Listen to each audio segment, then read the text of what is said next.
साहब हमारे गौ पड़िया है लगभग दिवाली में काट दिया था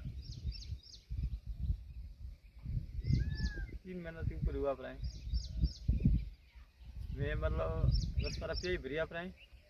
16 तारीख में मेडिसिन भरी हुआ थोड़ा कंप्लीट हुआ फिर मैं गौ गड्ढा हारू मेरे को जो अपील में रास्ता गया तो हमारा गौ गड्ढा बने हारू कलेक्टर साहब ने ज्ञापन दी दो एसडीएम साहब ने दी दो सुबह ने दी दो लेकिन प्योरी खातिर जो भाई पिया दी दो तो जल्दी खोलो पिया नहीं देवा रहे खातिर नहीं खोलियो नहीं मार रस्तो ठीक है रिश्वत से भ्रष्टाचार है अरे हमारी मदद करो हमारा गौ खराब हुआ प्राय अब देखो एक मुआवजा न भी दे रहा हो जो भी है अपने प्रक्रिया हाल कंप्लीट कराओ गौ खराब हुआ प्राय